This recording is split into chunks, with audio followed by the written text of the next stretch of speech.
पूस की रात, मुंशी प्रेमचंद की बहुत ही मशहूर और मज़ेदार कहानी।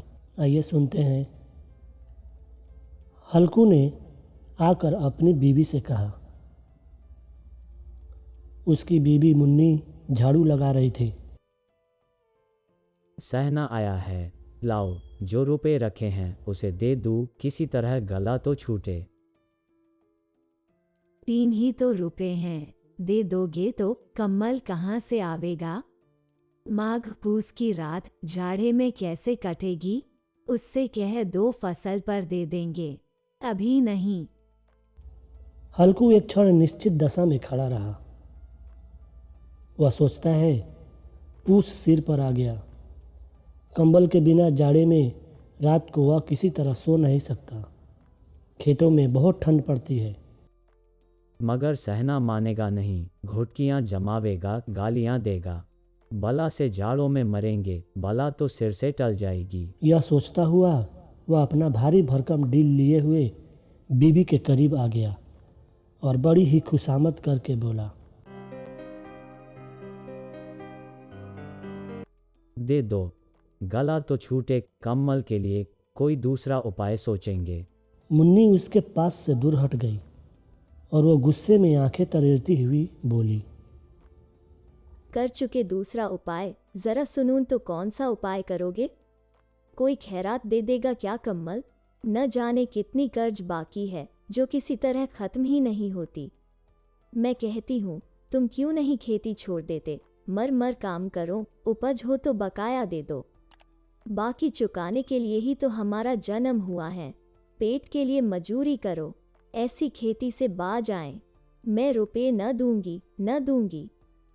मगर सहना मानेगा नहीं, घुटकियां जमावेगा, गालियां देगा। फिर मुन्नी ने तड़प कर कहा, गाली क्यों देगा? क्या उसका राज है? गाली क्यों देगा? क्या उसका राज है? हल्कू उदास होकर बोला, तो क्या गाली खाऊं? पैसे नहीं दिए तो वो मुझको गाली देगा।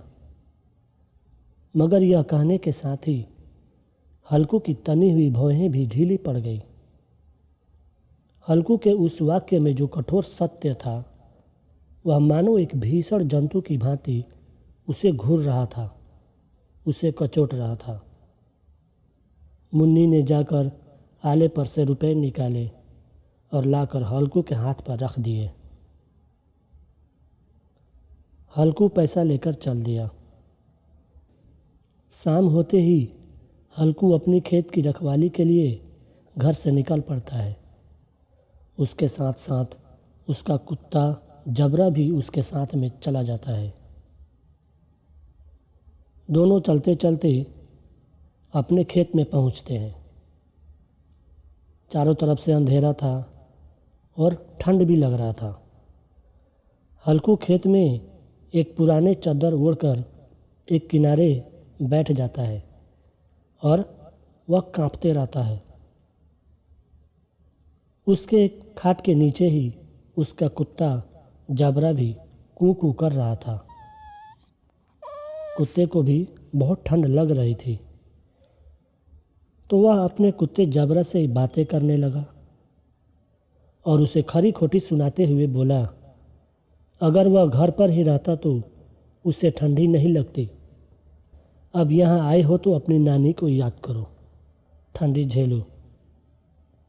जबरे ने पड़े पड़े अपनी दुम हिलाई और अपने मालिक के लिए रिएक्शन दिया। हल्कू अपना हाथ निकालकर जबरे की पीठ पर फेरने लगा और प्यार से बोला, जबरा, कल साथ में तुम मत आना, नहीं तो देख रहे हो कितनी कड़क ठंडक है। तुम भी इस ठंडी में ठंडे हो जाओगे, इसलिए कल से तुम मेरे साथ मत आना। ठंड भगाने के लिए हल्कू उठकर चिलम पीता है और सोचता है किसी तरह रात कटे। ऐसा सोचते सोचते वह कई चिलम पी जाता है, पर फिर भी सर्दी जाने का नाम नहीं लेती। वह धनवान लोगों के बारे में सोचता है जो मोटे मोटे गद्दों और कंबल में लिपटे रहते हैं। उनके पास सर्दी भटकने का नाम भी नहीं लेती। जमींदार लोग मज़े करते हैं और सारी खेती मजदूरों को ही करनी पड़ती है।